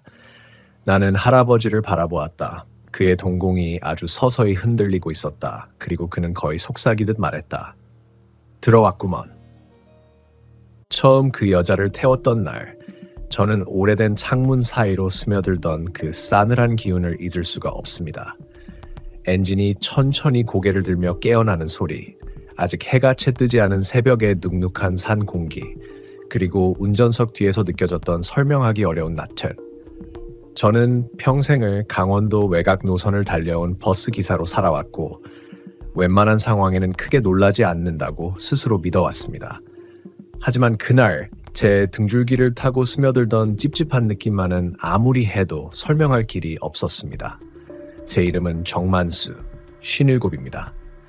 30년 넘게 이 산골 노선을 지켜온 동네 사람들에겐 거의 한 패밀리나 다름없습니다. 이곳은 도시와 달리 사람보다 산이 더 강한 목소리를 냅니다. 바람이 불면 바람 소리가 사람 말보다 더 잘 들리고 눈이 오면 세상 전체가 고요 속에 갇혀버립니다. 그래서인지 이 노선을 타는 사람들의 표정도 대부분 비슷합니다. 예민함이 아니라 긴 세월 동안 산의 기운에 눌려 조심스러워진 듯한 얼굴이죠. 그날도 평소와 크게 다르지 않은 새벽 근무였습니다. 아직 어둠이 채 걷히기 전 첫 차를 몰고 터미널을 빠져나왔습니다. 초겨울 특유의 차가움이 핸들에 달라붙어 손끝을 얼어붙게 만들던 아침이었고 가로등 불빛은 눈에 들어왔다가 금세 산속으로 흩어졌습니다. 버스 안은 희미한 히터 소리가 전부였습니다. 저는 습관처럼 백미러로 좌석들을 한번 훑어보고 시동음을 들으며 속도를 맞추었습니다. 그때였습니다. 첫 번째 정류장을 지나려고 속도를 줄이는데 제 시야 한쪽 끝에서 사람 그림자가 미세하게 흔들렸습니다. 처음엔 그냥 눈의 착각인 줄 알았습니다. 새벽엔 가끔 어둠이 사람 모양을 만들어내니까요. 하지만 버스를 정류장 옆에 세우고 문을 열자 어둠 속에서 천천히 한 여자가 걸어 나왔습니다. 그녀는 뭔가 시간에서 밀려 나온 사람처럼 보였습니다. 너무 조용했고 걸음도 느렸다기보다는 그대로 미끄러져 오는 느낌에 가까웠습니다. 그리고 가장 먼저 제 눈에 들어온 건 그녀의 옷이었습니다. 얇은 회색 셔츠 한 장에 검은색 스커트. 그것도 오래된 사진 속 사람들처럼 형태가 흐트러질 듯 뚝 떨어지는 재질. 초겨울 새벽 공기에 어울리지 않는 차림이었습니다. 저는 창밖으로 얼굴을 내밀었죠. 추우신데 어디까지 가세요? 그녀는 대답을 하지 않았습니다. 그저 고개를 아주 천천히 들어 저를 바라봤고 그러고는 말없이 계단을 올라타 버렸습니다. 저는 순간 이유 없이 심장이 훅 내려앉는 느낌을 받았습니다. 사람의 표정에서 표정을 읽을 수 없을 때 느껴지는 그 서늘한 감정. 딱 그거였습니다. 그녀는 제 옆을 스쳐 지나 뒷자리로 가더니 가장 마지막 줄 창가 좌석에 앉았습니다. 저는 뭐라 말을 건넬까 망설이다가 결국 그냥 문을 닫고 출발했습니다. 버스를 다시 달리기 시작하자 저는 연료 게이지와 계기판을 확인하며 마음을 진정시키려고 했습니다. 하지만 백미러를 향한 제 눈은 계속 뒤쪽 둘째 줄에서 멈췄습니다. 그녀는 가만히 앉아 있었고 몸을 거의 움직이지 않았습니다. 그런데 이상하게도 흔들리는 버스 안에서 그녀만은 흔들리지 않는 것처럼 보였습니다. 처음엔 차가 덜컹거릴 때마다 제가 본 각도가 달라지는 걸로 착각했겠지 싶었습니다. 하지만 노선 중반쯤 지나자 저는 확신하게 됐습니다. 그녀는 몸을 비틀지도 중심을 잡으려고 움직이지도 않았습니다. 마치 바닥에 뿌리라도 내려놓은 것처럼 제가 불안감을 느낄 때마다 주변 환경도 미묘하게 그 기분을 뒷받침했습니다. 히터에서 갑자기 찬 바람이 흩날린 듯했고 창문의 이중 유리에서 이유 없이 물기가 맺혔습니다. 저는 말없이 운전을 계속했습니다. 가끔 엔진 소리가 갑자기 숨을 들이켰다가 내쉬듯 습하고 울리는 소리만 버스 안에 남았죠. 한참 뒤에야 그녀가 처음으로 움직였습니다. 정말 천천히 조금씩 고개를 오른쪽 창밖으로 돌렸습니다. 문제는 그 창문 너머엔 보일 게 아무것도 없다는 겁니다.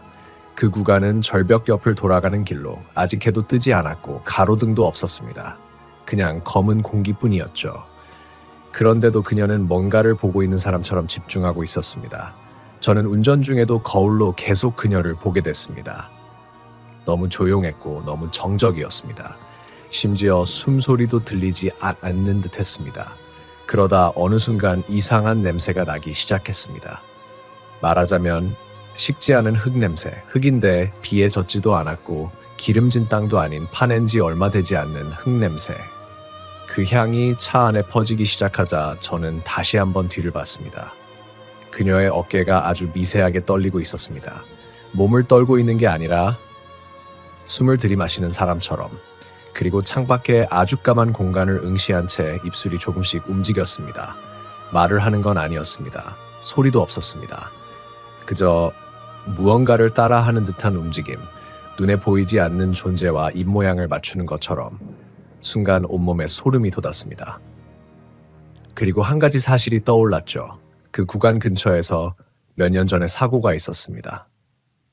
저는 당시에 그 길에서 일어난 일들을 다 알고 있었고 그 사건 이후로 새벽 노선에는 홀로 타는 승객이 유독 많아졌다 말하는 동네 사람들도 있었습니다. 하지만 저는 그런 이야기를 믿지 않는 사람 중 하나였습니다. 그런데 지금 이 여자가 보이고 이 냄새가 스며들고 이 새벽의 이 노선, 머리가 서서히 굳어지는 느낌이었습니다. 그리고 바로 그때 그녀가 갑자기 고개를 들어 백미러를 정확하게 바라봤습니다. 아무 소리 없이, 아무 움직임 없이 그저 제 눈과 시선이 완전히 맞닿을 때까지. 저는 그 순간 핸들이 손에서 미끄러질 뻔했습니다.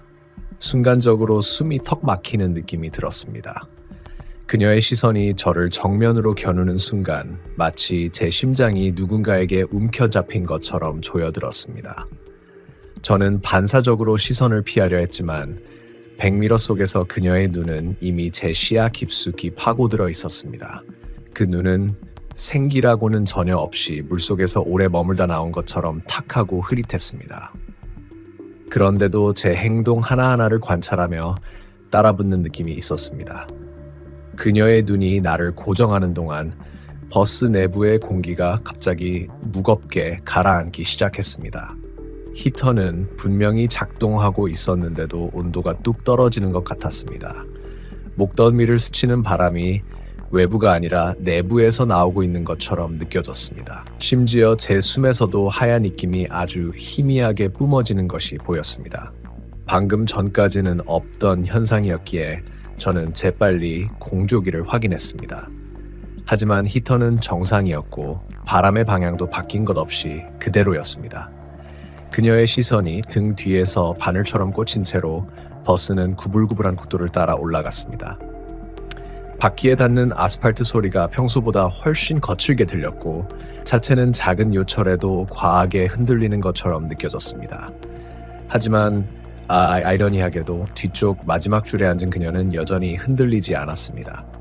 마치 버스의 진동이 그녀만을 비켜가는 듯한 모습이었습니다.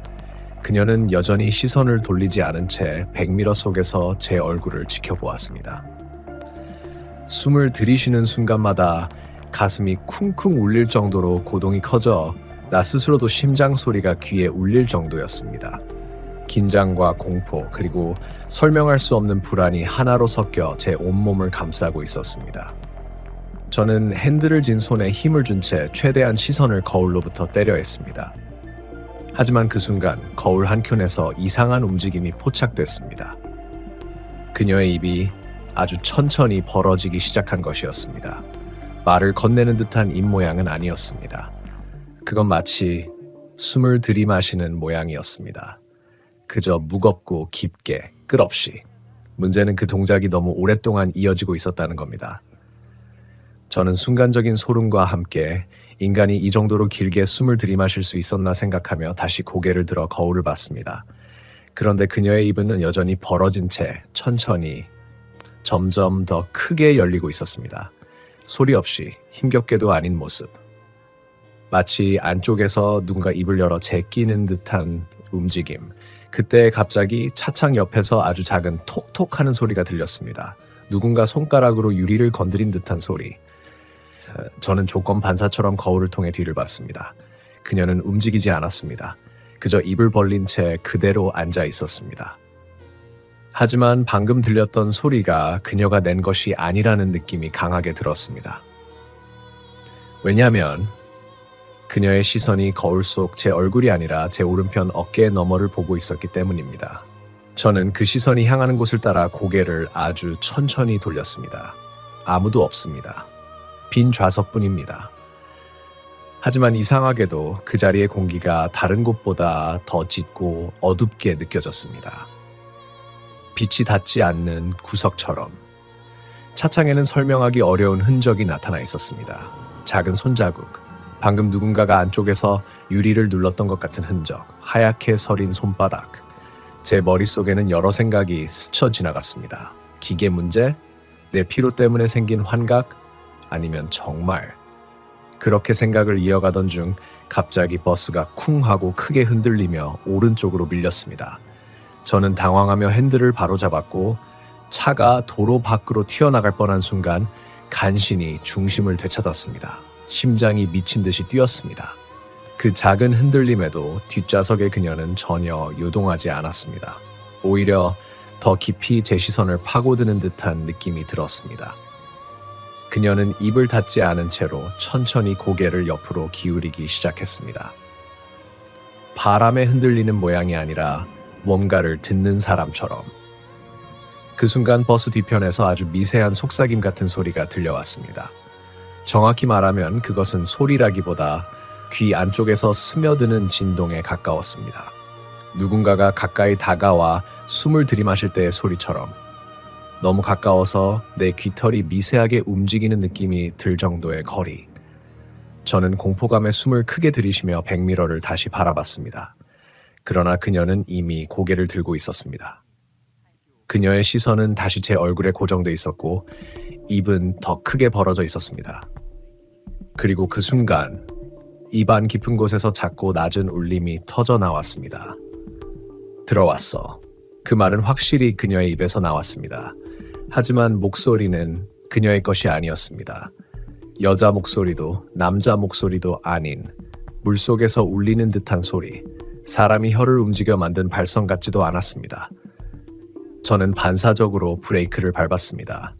차가 밀리며 흔들렸고 안전벨트에 몸이 꽉 눌렸습니다. 하지만 그녀는 여전히 움직이지 않았습니다. 심지어 눈을 깜빡이지도 않았습니다. 정지한 버스 안에 정적이 내려앉았습니다. 그리고 그 고요 속에서 문득 그 말이 다시 떠올랐습니다. 들어왔어. 무엇이? 누구에게? 그리고 어디로? 저는 다시 한번 거울을 바라봤습니다. 그녀의 입은 천천히 닫히고 있었습니다.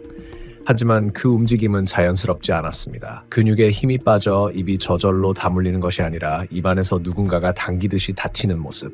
그때 버스 바닥 아래에서 두 번의 작은 두드림이 울렸습니다. 톡, 톡, 톡. 마치 철판 아래 바퀴 근처에서 누군가가 손가락으로 가볍게 건드린 듯한 소리. 저는 이성적으로 설명할 수 없는 공포에 휩싸인 채 그대로 얼어붙었습니다. 바닥 아래에서 무언가가 다시 두드릴 것이라는 확신이 너무 강하게 들었기 때문입니다. 그리고 잠시의 침묵 끝에 정말로 세 번째 소리가 울렸습니다. 세 번째 두드림이 울린 순간 저는 마치 전신이 얼어붙은 것처럼 움직일 수가 없었습니다. 그 소리는 분명히 바닥 아래 운전석 바로 밑에서 난 소리였습니다. 버스 구조를 누구보다 잘 아는 저로서는 절대 있을 수 없는 위치였습니다. 거기는 바람과 진동이 지나가는 공간이지 어떤 생명체가 그 안에서 두드릴 수 있는 공간이 아닙니다. 그런데 그 소리가 너무 또렷했습니다. 실제 손가락, 실제 관절, 실제 뼈가 금속을 눌러 만든 소리, 가볍지만 확신에 찬 존재를 알리려는 듯한 리듬, 톡, 조용함, 톡, 더 깊은 침묵, 그리고 마지막 톡. 그 세 번째 소리는 이상하게도 다른 두 소리와 달랐습니다. 미묘하게 더 길고 아주 약간 끈적한 느낌이 묻어 있었습니다. 마치 무언가가 금속을 스치고 손바닥이 천천히 떨어져 나가는 듯한 뉘앙스. 저는 즉시 바닥을 향해 고개를 숙여보려 했지만 몸이 떨어지지 않았습니다. 오히려 누군가 등의 중앙을 강하게 눌러 움직이지 못하게 하는 느낌이 들었습니다. 공포가 점점 정체를 드러내고 있었습니다. 버스 안의 공기는 더 차가워졌고 창문에는 어느새 하얀 성에가 흐릿하게 서려 있었습니다. 그런데 그 성에는 똑같은 크기의 손자국이 여러 개 찍혀 있었습니다. 마치 누군가가 바깥에서 계속 창문을 두드리며 지나간 느낌. 순식간에 심장이 귀 가까이까지 뛰어오르는 것 같았습니다. 그 순간 저는 다시 거울을 봐버렸습니다.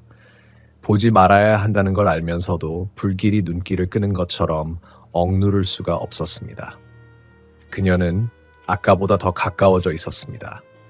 분명 자리에서 움직이지 않았는데도 등받이의 그림자가 비정상적으로 앞쪽으로 뻗어 있었습니다. 마치 어둠이 그녀에게부터 함께 움직이는 것처럼. 그리고 그녀의 얼굴은 더 이상 사람처럼 보이지 않았습니다. 표정이 없는 것도 희미한 것도 아니었습니다. 그저 너무 고요했습니다. 마치 석고상에 살짝 온기를 얹어놓은 듯한 느낌. 그녀의 시선이 제 얼굴을 관통하는 동안 서로의 거리 사이에서 묵직한 압력이 느껴졌습니다. 그것은 위협이나 공격성이 아니라 존재 자체가 가진 무게였습니다. 설명하기 힘든 사람이 아닌 무언가의 무게. 그러던 중 네 번째 소리가 울렸습니다. 이번엔 바닥이 아니라 버스 뒷문에서. 쿵. 이전과는 다른 소리. 뭔가가 수평적인 면을 세게 밀친 듯한 둔탁함. 저는 즉시 뒤를 향해 몸을 틀려고 했지만 직감적으로 그러지 말아야 한다는 생각이 동시에 밀려왔습니다. 뒤를 보면 안 된다. 뒤에는 사람이 서 있는 게 아닐 수도 있다. 그런데 문제는 거울을 보지 않아도 알 수 있을 정도로 뒤편의 공기가 움직이고 있었다는 것입니다. 그 움직임은 바람이 아니라 누군가가 천천히 걸을 때 생기는 공기의 흔들림처럼 느껴졌습니다. 그것도 단 한 사람의 걸음이 아니라 여러 발자국이 겹쳐 흘러오는 것 같은 리듬으로.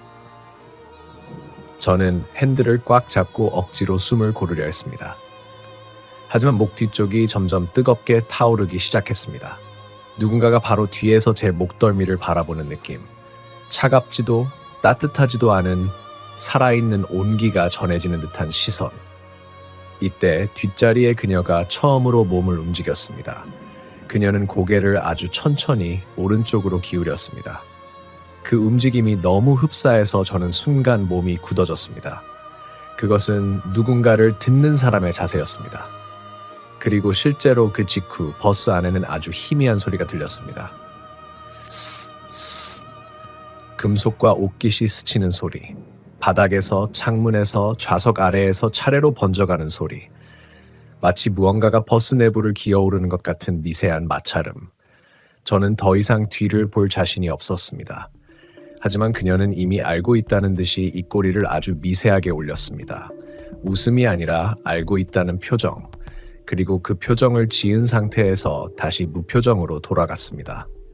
아무 일도 없었다는 듯이 갑자기 버스 옆면에 세게 부딪히는 소리가 울렸습니다. 쿵! 큰 충격이 느껴져 차체가 흔들렸고 저는 본능적으로 브레이크에서 발을 떼고 핸들을 꽉 잡았습니다. 그런데 다음 울림은 더 가까운 곳에서 더 분명하게 들렸습니다. 쿵, 쿵, 쿵.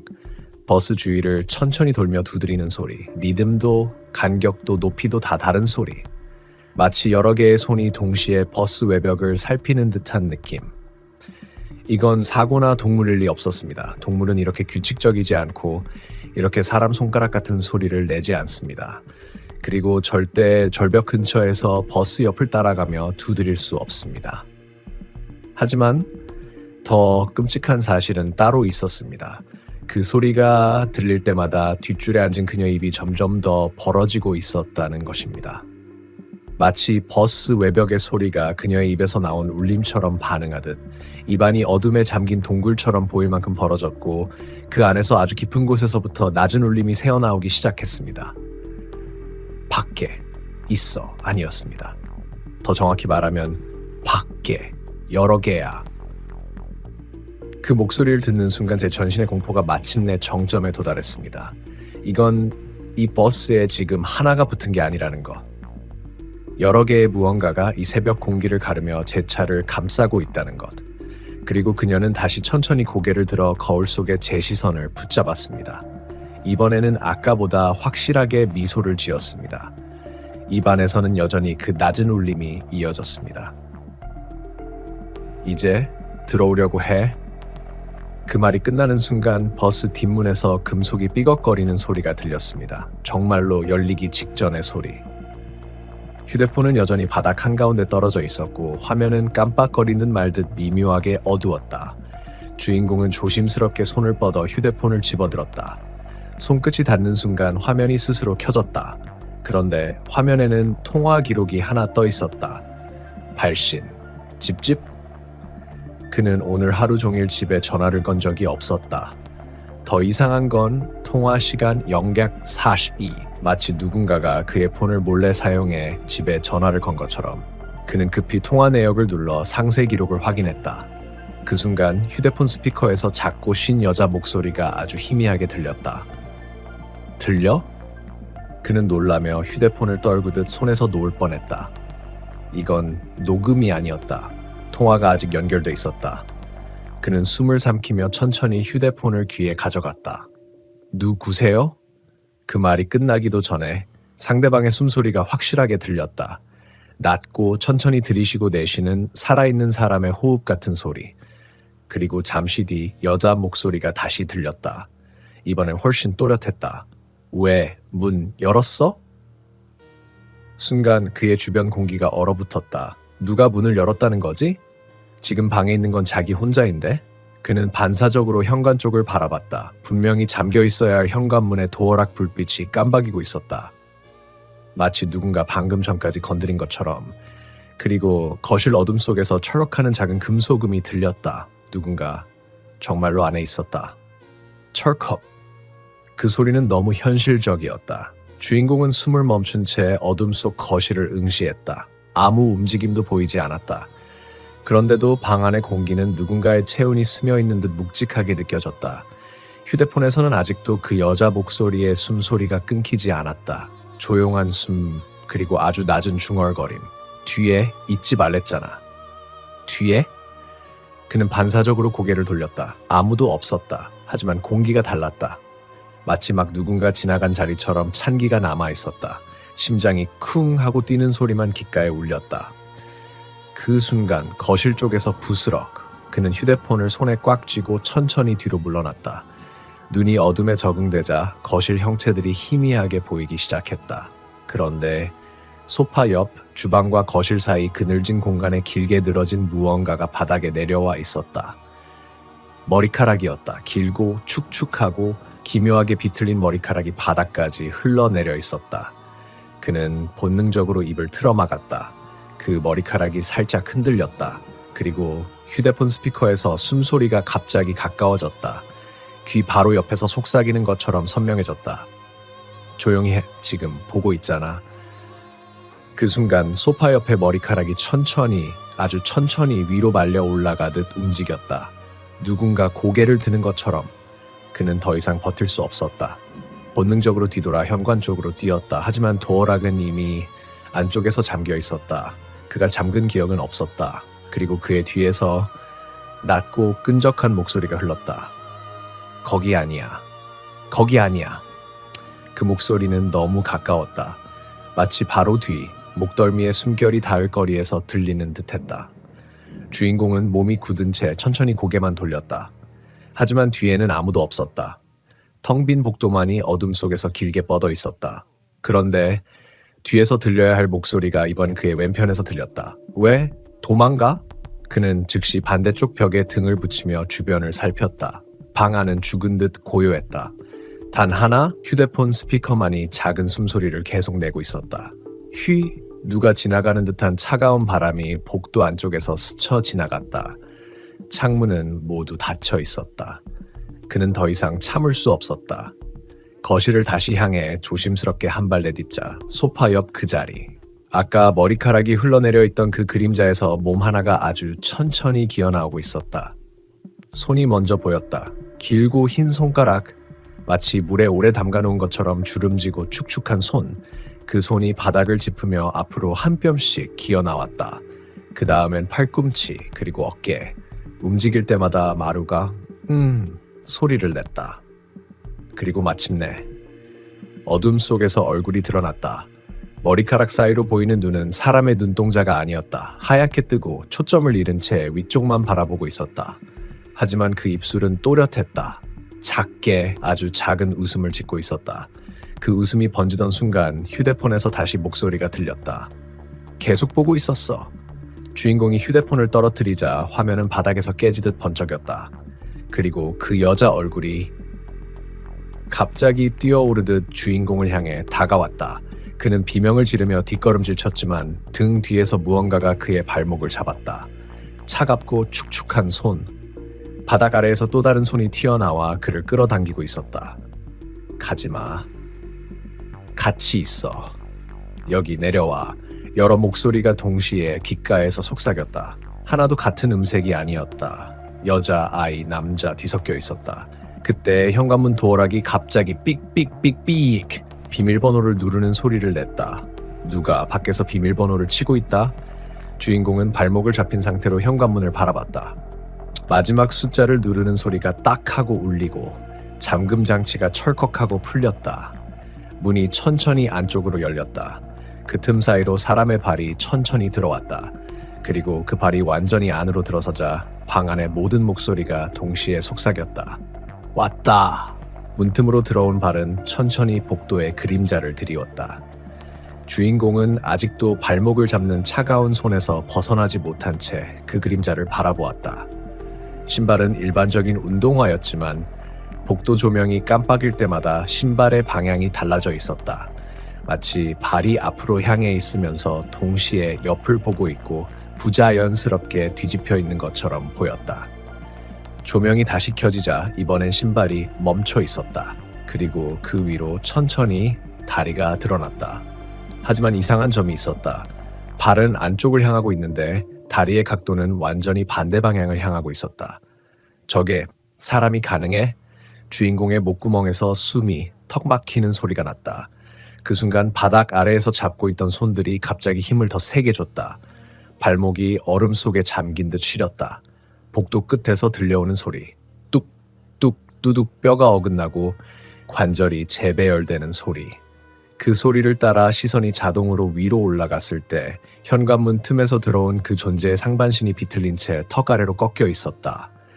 머리는 어깨 너머로 흘러내리듯 기울어 있었고 머리카락 사이로 드러난 얼굴은 표정이 없었다. 그저 입만 조금 벌어진 채 아 하고 숨만 내뱉고 있었다. 그 존재는 천천히 고개를 들었다. 바닥에 쓸리는 소리가 복도 전체에 울렸다. 피부가 바닥에 끌리는 듯한 끈적하고 둔탁한 마찰음. 그리고 어느 순간 그 존재의 눈동자가 주인공의 눈과 정확히 마주쳤다. 그 눈은 인간의 눈과 달랐다. 초점이 있었고 생기가 있었는데 그 생기가 살아있다는 생기가 아니었다. 오히려 누군가의 시선을 대신 빌려온 것처럼 그 눈을 통해 다른 무언가가 뒤에서 들여다보는 듯한 느낌이었다. 순간 바닥을 잡던 손들이 풀렸다. 마치 이제 됐어라는 듯이 주인공은 뒤로 비틀거리며 손으로 바닥을 짚었다. 하지만 몸이 제대로 움직이지 않았다. 온몸이 떨리고 심장이 급하게 뛰었지만 다리는 힘이 빠져 있었다. 그 존재가 천천히 한 발을 내딛었다. 복도 전체가 눌리는 듯한 무게가 느껴졌다. 숨조차 제대로 쉬어지지 않았다. 그리고 그 존재의 입이 아주 천천히 벌어졌다. 턱이 내려가는 소리가 들렸다. 말을 하려는 듯한 움직임. 그러나 나온 목소리는 입에서 나온 것이 아니었다. 주인공의 바로 오른편 귀 가까이에서 속삭였다. 내가 보였지? 그는 비명을 지르며 뒤로 밀려났다. 손끝이 부서진 휴대폰 화면을 스쳤다. 그 순간 휴대폰 화면이 잠깐 켜졌고 메시지 하나가 떠 있었다. 정확히 1분 전 시간으로 도착한 메시지. 보이면 대답해. 주인공은 정신이 혼미해지는 순간 본능적으로 휴대폰을 움켜쥐었다. 그 존재가 손을 뻗는 게 보였다. 팔이 길게 늘어나며 관절이 뒤틀렸다. 손톱이 바닥을 긁으며 다가왔다. 주인공은 손끝으로 겨우 힘을 주며 바닥을 밀었다. 문 쪽으로 도망치려는 순간 등 뒤에서 누군가가 그의 가방을 잡아당겼다. 목이 꺾일 뻔한 충격. 주인공은 고개를 돌렸다. 그러나 뒤에는 아무도 없었다. 대신 복도 벽에 걸린 거울 속에서만 여러 개의 손이 그의 옷자락을 붙잡고 있었다. 그리고 거울 속의 그 존재가 천천히 그의 이름을 불렀다. 한 번도 말한 적 없는 이름이었다. 거울 속에서 들려온 이름은 또렷했고 너무 익숙했다. 주인공은 숨이 멎을 듯 깜짝 놀랐다. 그건 어릴 때 자신을 부르던 고인의 목소리였다. 살아있을 때와 똑같은 어조, 똑같은 힘, 똑같은 떨림. 하지만 거울 속 모습은 사람이 아니었다. 흐릿한 얼굴, 윤곽이 무너져 있었고 입모양만 또렷하게 움직이며 그의 이름을 계속 부르고 있었다. 여기 와. 그 목소리가 울리는 순간 복도 전체의 공기가 갑자기 바뀌었다.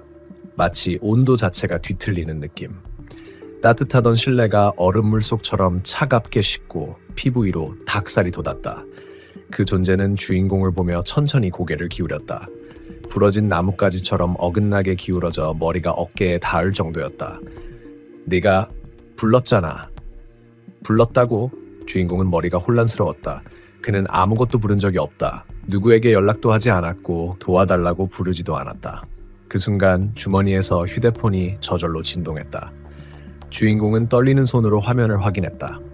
통화 기록, 발신 1, 집, 방금 전 시간. 자신이 기억하지 못하는 시간에 누군가에게 전화를 걸어 두었다. 그것도 집. 그가 다시 얼굴을 들자 현관 쪽에서 천천히 움직이던 그 존재가 복도의 중간쯤까지 다가와 있었다. 발소리는 없었다. 대신 공기가 끌려오는 듯한 소리만 들렸다. 마치 방 안의 산소가 그 존재에게 흡수되는 것처럼 주변이 점점 숨막히게 무거워졌다. 주인공은 바닥을 짚고 천천히 뒤로 물러났다. 그런데 뒤에 무엇인가 딱딱한 것이 손끝에 닿았다. 침묵. 그 짧은 순간에 머리가 번개처럼 스쳐 지나갔다. 아까 떨어뜨린 열쇠 확인하려고 움켜쥐는 순간 그것은 열쇠가 아니었다. 차갑고 마디가 있고 움직였다. 주인공은 날카롭게 숨을 들이켰다. 그의 손을 붙잡은 건 손가락이었다. 바닥에서 나온 그 수많은 손들이 다시 그를 붙잡았다. 바닥 틈 사이로 손목이 팔꿈치가 드러나며 바닥 전체가 살아 움직이듯 꿈틀거렸다. 주인공이 비명을 지르려는 순간 거울 속 존재가 혀를 차며 말했다. 도망가면 더 따라가. 그 말과 동시에 현관 쪽 존재가 갑자기 고개를 들었다. 머리카락이 천천히 물속처럼 떠오르더니 그 속에서 눈동자 하나가 튀어나오듯 번뜩였다. 그리고 그 존재가 사람의 속도로는 불가능한 움직임으로 순간적으로 앞으로 달려들기 시작했다. 주인공은 반사적으로 뒤로 밀려나며 근처에 있던 신발장을 손으로 밀었다. 문짝이 요란하게 부딪히며 소리가 났다. 그 순간 달려오던 존재의 몸이 그 소리에 반응하듯 중간에서 멈췄다. 고개가 왼쪽으로 꺾여 소리난 방향을 향했다. 소리에 반응하는 건가? 주인공의 머릿속에 본능 같은 계산이 일어났다. 숨을 죽였다.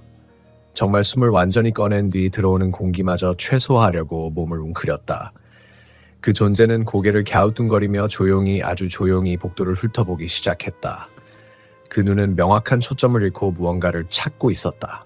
마치 시력이 없는 생명체처럼 소리와 기척만으로 움직이는 느낌. 그러던 순간 주인공의 휴대폰이 바닥에서 또 진동했다. 부르르르 그 존재의 고개가 끊어진 인형처럼 급격하게 돌아갔다. 그 방향. 바로 주인공의 발치. 주인공은 반사적으로 휴대폰을 손으로 덮었다. 진동이 손바닥에서 울렸다. 심박수보다 더 빠른 리듬. 그 존재는 주인공을 향해 손가락을 천천히 뻗었다. 마치 이미 그가 어디 있는지 정확히 알고 있다는 듯이. 그 뒤에서 거울 속 존재가 조용히 말했다. 이제 숨지 마. 복도 전체가 완전히 조용해졌다. 그리고 그 존재가 손끝으로 바닥을 찍는 순간 주인공의 등 뒤에서 누군가 울듯한 목소리가 들렸다. 어서 와. 버스 다 왔어. 주인공은 그 마지막 목소리를 듣자마자 온몸의 피가 거꾸로 흐르는 듯한 감각에 빠졌다. 그 목소리는 너무나 익숙했다. 수십 년 동안 잊은 적 없던 그 음색. 지친 날이면 떠올랐고 바쁜 날이면 가끔 등 뒤에서 들려오는 것 같았던 강원도 시내버스를 몰던 아버지의 목소리였다. 하지만 아버지는 오래전에 세상을 떠났다. 장례식장 마지막 인사, 버스 회사 동료들의 조의, 그 모든 장면이 번개처럼 스쳤다. 아버지는 절대 이 집의 복도에서 어서 와라고 말할 사람이 아니다. 그런 현실적인 판단이 들었지만 그 목소리는 너무 정확했다. 숨결까지 살아있었다. 그 순간 바닥을 꿈틀대며 주인공의 발목을 잡았던 손이 마치 무언가에 놀란 듯 갑자기 움찔하며 멈췄다. 복도 끝, 현관에서 움직이던 그 기괴한 존재도 갑자기 고개를 돌려 문 밖 어둠을 향해 귀를 기울이기 시작했다. 아버지? 그 말이 주인공의 입에서 무의식적으로 흘러나왔다. 말을 뱉는 순간 공기가 달라졌다. 복도 전체가 한순간 멈춘 것처럼 느껴졌다. 그리고 문 밖에서 들려오는 발소리가 서서히 다가왔다. 그 발소리는 너무 일정하고 규칙적이었다. 마치 오래된 군화가 시멘트 바닥을 누르는 소리. 절대 귀신의 발걸음처럼 가볍거나 공허하지 않았다. 사람의 발걸음이었다. 주인공은 숨을 참으며 문틈을 바라봤다. 그때 문틈 아래쪽으로 강한 조명이 번쩍 비쳤다. 누군가가 손전등을 킨 것이다. 여기 계세요? 낮고 숨을 내쉬는 듯한 굵은 목소리. 주인공의 머릿속이 뒤섞였다. 경찰? 이웃? 택배? 아버지의 목소리는 무엇이었지? 이 모든 건 뭐지? 하지만 문 밖에서 들려오던 목소리는 아버지의 것이 아니었다. 아까의 따뜻하고 익숙한 톤과는 완전히 달랐다. 그런데 분명히 방금 전에 등 뒤에서 아버지 목소리가 들렸었다. 이해할 수 없었다. 시간이 끊기거나 잘못 흘러가는 느낌. 여기 안에 누구 있어요? 문 밖의 목소리가 다시 물었다. 그 순간 현관 근처에 서 있던 그 비정상적으로 비틀린 존재가 천천히 뒤돌아 문을 향하기 시작했다. 관절이 뒤엉킨 몸뚱이가 뼈가 하나씩 다시 자리 잡히는 듯한 소리를 내며 손전등 빛이 비치는 방향으로 움직였다. 바닥을 기던 손들 역시 하나둘씩 그 존재를 따라 문 쪽으로 시선을 돌렸다. 마치 문 밖에 있는 무언가를 더 잘 보기 위해. 주인공은 팔로 바닥을 더듬으며 뒤쪽 벽으로 몸을 붙였다. 눈앞에서 벌어지는 상황은 말도 안 됐다. 문이 천천히 열렸다. 절반쯤 열리는 순간 손전등을 든 남자의 실루엣이 드러났다. 평범한 모습이었다. 경비원처럼 보이기도 했고 근처 주민일 수도 있었다. 남자는 안쪽을 보더니 잠시 멈췄다. 그가 본 것이 그 기괴한 존재인지, 바닥을 기던 수많은 손인지, 아니면 공기에 떠있는 냄새와 기척인지 확실하진 않았다. 하지만 그는 분명히 무언가를 본 표정이었다. 눈이 조금 커지고 입술이 미세하게 떨렸다. 그는 손전등을 더 들어 올렸다. 그 순간 그 존재가 남자를 향해 달려들었다. 현관에 있던 물건들이 휙 뒤로 튕겨나가듯 움직였다. 남자의 비명은 너무 짧았다. 짧아서 끊긴 것 같았다. 주인공은 입을 틀어막았다. 비명을 지르면 끝이라는 본능이 들었다. 문 밖에서 살이 부딪히는 둔탁한 소리가 들렸다. 무언가 벽에 찍히는 소리, 그리고 질질 끌려가는 발소리. 바닥을 기던 그 수많은 손들이 문 밖으로 일제히 뻗어나갔다. 팔꿈치들이 문턱에 걸리며 뚜둑 하고 꺾였다. 그리고 어둠 속에서 희미하게 목소리가 들렸다. 역시 찾았다. 그건 남자의 목소리가 아니었다. 귀신의 목소리도 아니었다. 누군가의 목소리를 흉내낸 듯한 불쾌한 톤. 그러다 갑자기 모든 소리가 멈췄다. 정적. 숨도 기척도 바람도 없는 정적. 주인공은 방 안 구석에서 벽에 등을 붙인 채 몸을 떨었다. 그리고 그때 등 뒤, 바로 귓가에서 아버지의 목소리가 다시 들렸다. 딱 그때처럼. 버스를 새벽 첫 차로 몰던 날마다 주인공을 깨웠던 그 익숙한 톤. 아들아, 나온다. 뒤돌아보지 말고. 주인공은 눈을 꼭 감았다. 숨이 멎을 것 같았다. 뒤돌아보면 걔가 네 얼굴을 알아본다. 그 말이 끝나자마자 복도 어둠 속에서 낯선 발소리가 들렸다. 천천히, 그러나 확실하게 주인공을 향해. 텁텁. 아버지의 목소리가 다시 속삭였다. 절대 눈 뜨지 마라. 지금은 버스가 아니다. 주인공은 숨을 멈추고 몸을 움찔하지 않으려온 힘을 쥐어짜냈다. 발소리가 점점 다가오고 있었다. 발소리는 주인공의 바로 코앞에서 멈췄다. 숨소리 하나 들릴 수 없을 만큼 가까운 거리. 그러나 그 존재는 주인공이 눈을 뜨지 않자 잠시 망설이는 듯 조용히 그 자리에 서 있었다. 그 어둠 속에서 주인공은 귀 주변으로 뚝뚝 떨어지는 액체의 감촉을 느꼈다. 따뜻하지도 차갑지도 않은, 피도 물도 아닌, 설명할 수 없는 점성이 있었다. 그 액체가 뺨을 타고 내려와 턱 밑으로 흐르는 동안 그 존재는 천천히 고개를 숙이는 듯했다. 사람이 후각으로 냄새를 맡을 때처럼 공기를 흡수하는 소리가 미세하게 들렸다. 쓱! 스. 그건 분명히 주인공의 목 냄새를 맡는 소리였다. 심장이 미친 듯이 뛰었지만 아버지의 목소리가 경고했던 말이 귓가에 남아있었기에 주인공은 눈꺼풀을 절대 움직이지 않았다. 그러자 그 존재가 바로 코앞에서 갑자기 저음을 끌며 속삭였다. 아직 모른 척하네. 마치 눈을 뜨기만 기다리는 것처럼, 마치 주인공의 얼굴을 보고 그 표정을 보고 이름을 알고 싶어 하는 것처럼. 그 존재는 천천히 자세를 바꾸더니 주인공의 목에서 어깨, 어깨에서 가슴 쪽으로 시선을 내려다보는 듯한 기척을 보였다. 그때 주인공의 등 뒤에서 다시 아버지의 목소리가 아주 작은 속삭임으로 들렸다. 움직이지 마. 얘는 내 숨결 소리만 따라간다. 눈 뜨면 따라온다. 그 말 직후 바로 아래쪽에서 바닥을 긁는 소리가 들렸다. 손가락들, 수십 개의 손가락들이 주인공의 발치 쪽에서 기어오르고 있었다. 하지만 주인공의 숨은 너무 얇게, 너무 천천히 흘러나와 그 손들은 아직 주인공의 위치를 정확히 잡지 못하고 복도 여기저기를 두드리며 찾아 헤매는 듯했다. 내가 조금만 더 숨을 빨리 쉬면 끝이다. 그 공포 속에서 주인공의 눈가에서 눈물이 저절로 흘렀다. 그러자 그 존재가 갑자기 움직임을 멈추었다.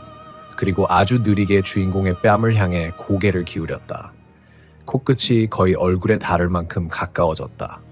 무언가가 주인공의 뺨을 핥고 지나갔다.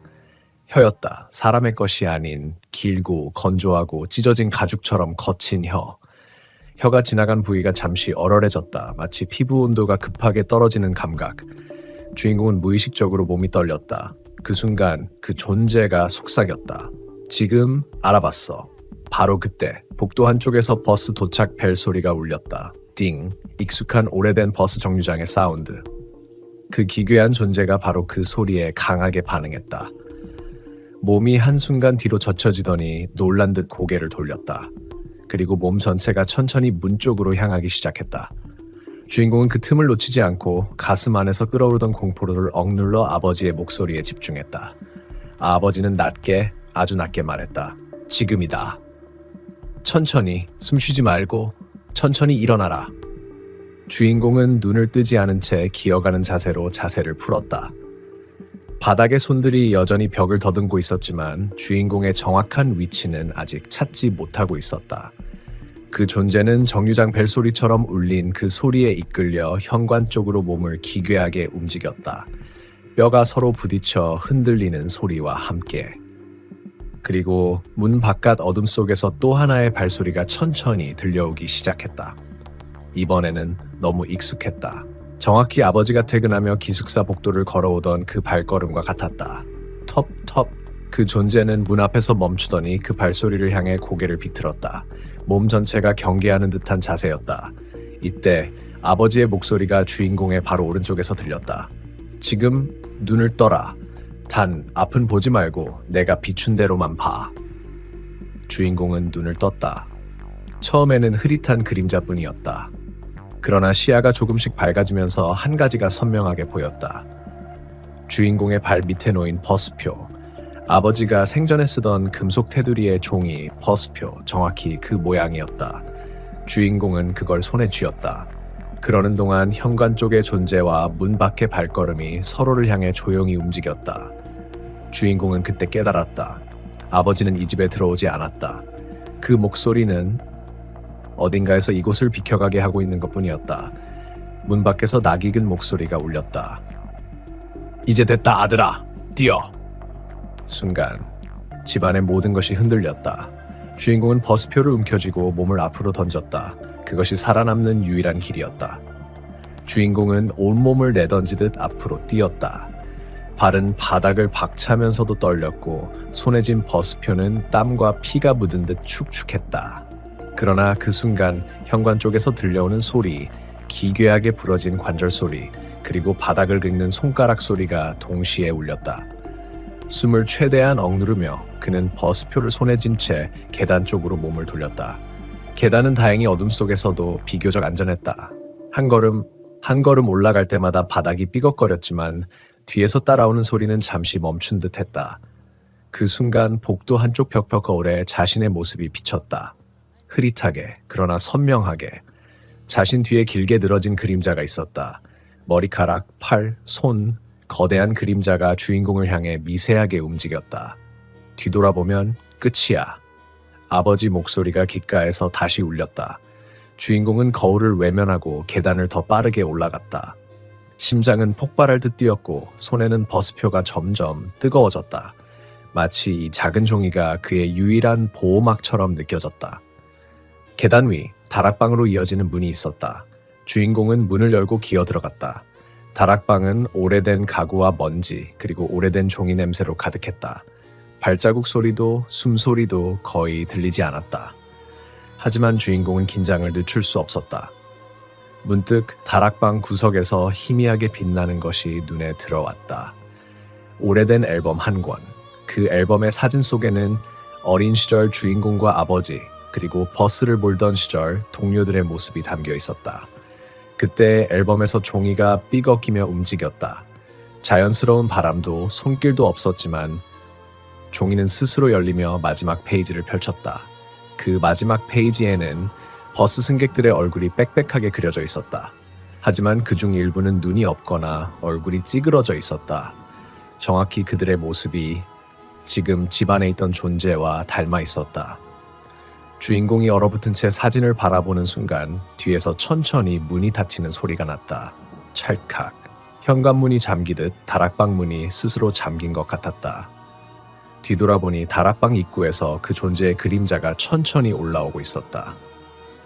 머리카락이 바닥을 스치며 손가락이 공중에 떠서 바닥을 더듬는 듯 움직였다. 주인공은 버스표를 움켜쥔 채 한 발자국 또 한 발자국 뒤로 물러났다. 하지만 그림자는 멈추지 않았다. 그의 눈앞에서 존재는 점점 형태를 바꿔 버스 기사복을 입은 남자의 형체로 변했다. 왜 여기 있지? 주인공은 숨을 죽인 채 속으로 물었다.